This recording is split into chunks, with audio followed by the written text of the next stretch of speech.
Welcome to the McBride Experience, an inside look at the art and craft of luxury home building in Northern Michigan. I'm your host, Jake Knight, joined by Aaron Cummings and Jay Sackrider, the current owners of McBride Custom Homes, a company with over 40 years of building legacy homes across Northern Michigan.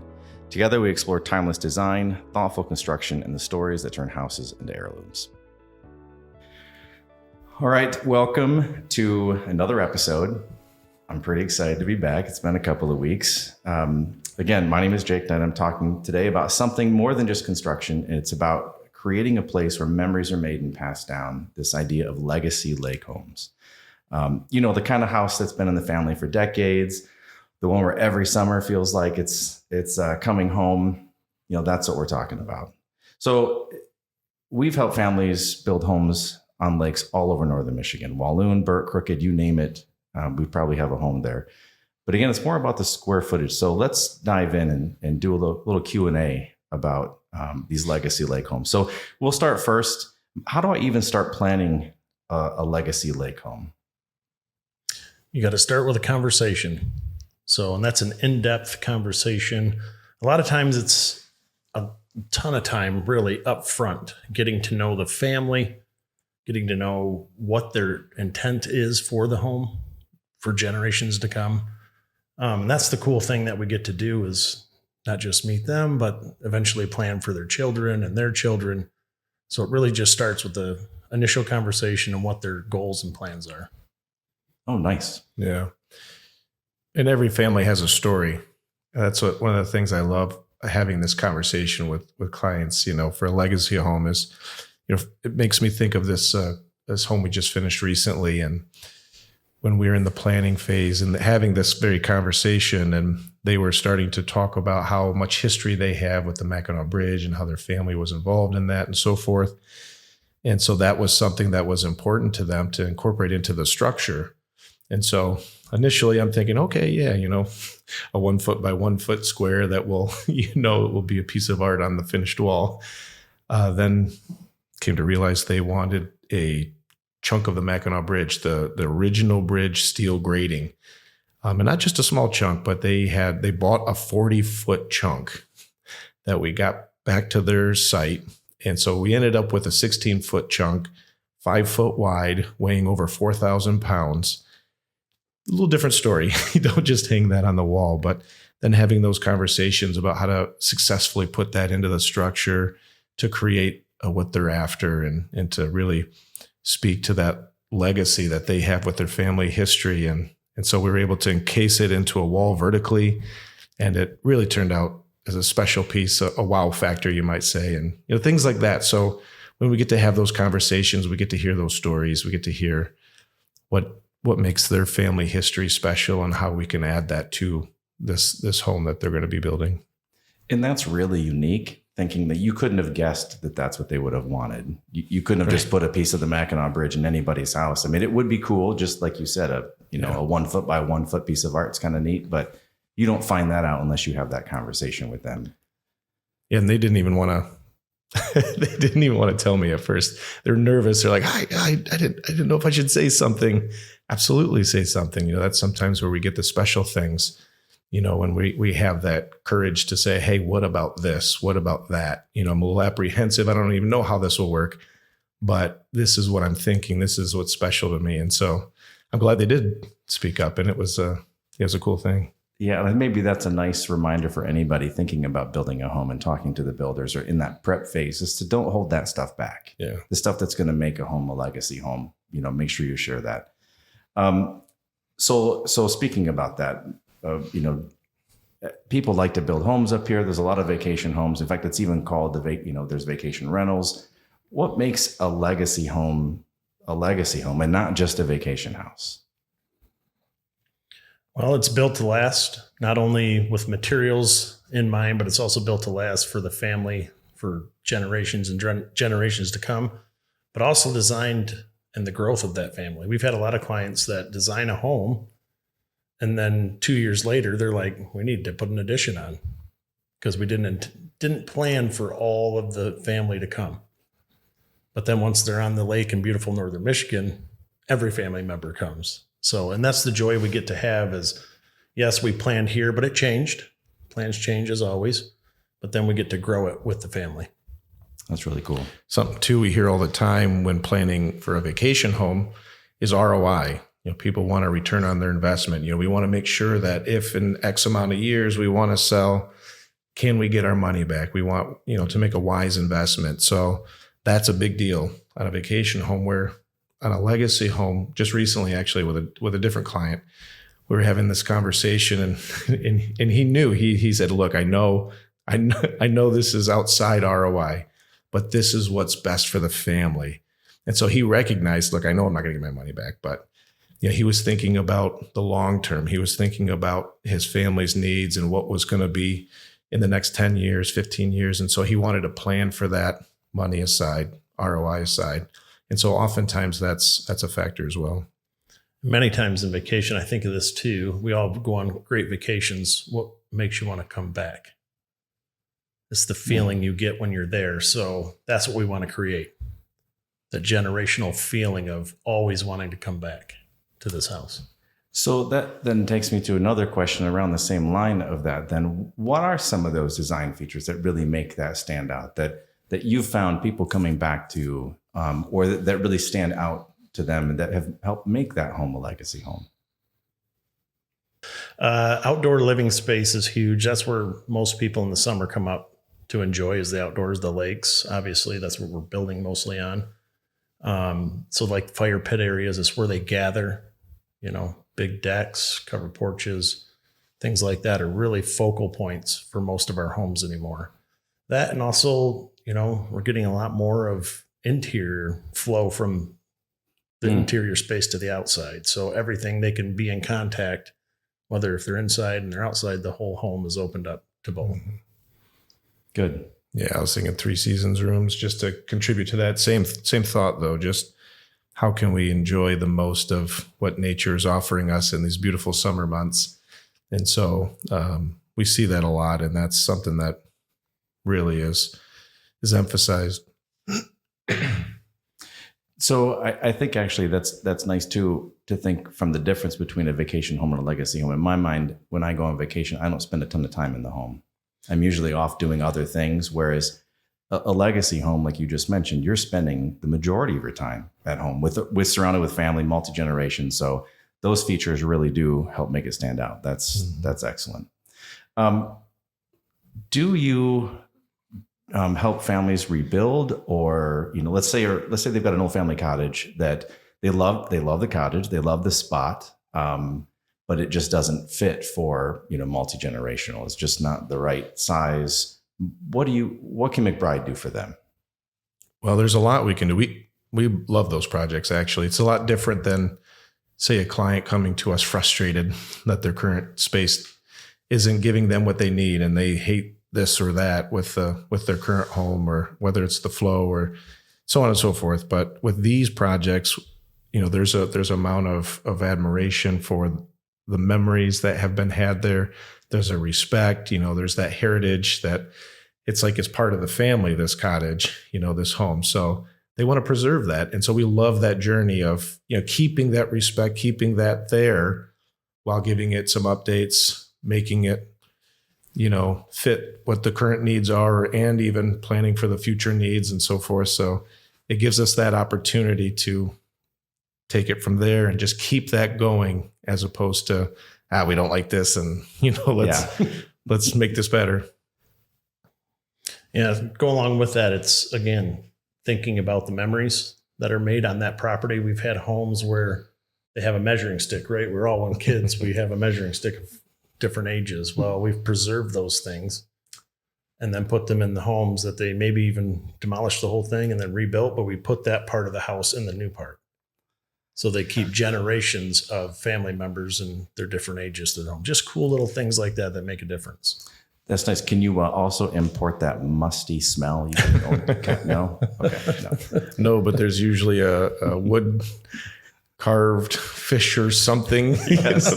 There's some artifacts or artwork that is just meaningful, but we love that. And that, it's fun for us too, because by the time we're done with that project, we kind of feel connected to those stories. We feel connected to those memories, even though we weren't there originally, but all said and done, we kind of feel a little bit more like we were a part of it, having taken it from where it was to where it is now, and seeing them in that moment of, oh, this is so great because now we're ready for the future. We've solved this issue and we still have preserved our memories. And so seeing that come full circle is just, it's awesome to be a part of that. Yeah, that is awesome. Well, and you mentioned too about when you get done with a project. So what is the timeline like for somebody wanting to create one of these legacy homes, whether it's a renovation or a rebuild? I'm sure there's vast different timelines, but give us some insight into what that takes. Yeah, like you said, it varies depending on what we're doing, obviously the scope and the size, but usually around 12 months to 18 months, somewhere in there is a usual project, but they can go much longer as well. So it just depends on what we're doing. If we're tearing down a house, it takes longer than just building a new one. Sure. So those different facets come to play. Sure. Good. What challenges come with building on or near a lake, and how do you guys help families navigate that? Well, a couple of them that we often run into is setbacks. For example, some of these homes prior to some codes and things, are grandfathered in. So we can utilize that, but setbacks often is a factor. Wetlands are a factor. Building successfully, adding on successfully while still taking care of, ecologically and wildlife, all of that, taking into account all of those things. Oftentimes the soil needs special preparation to build on. So those are a couple of the things that we run into often. Most times lake lots are narrow, so you have to build up and not out. So that can present design challenges, especially the flow of a home, because a lot of people want one level. It's hard to do if you have a very narrow lot. Some of them are only 50, 60 feet wide. Wow. So your homes are pretty narrow, but that's a big one. You have to have discussions on how you make flow in each level and aging in place and stuff like that. Yeah, Okay. We had one that we did recently that there was literally a river that went almost entirely around the structure, but they wanted to be as close to the water as possible. And so that meant getting creative with their deck space. So they didn't want to give that up either. So we ended up doing a rooftop deck spanning basically the entire length of the structure. Now they have this huge, really nice rooftop deck space where they can watch the sunset on the lake. And even they were surprised. They were excited about it when they moved in, but even they were surprised just how much use they would get out of that space and how much they were enjoying it. So we were, that's something that was, sometimes you got to plan for that.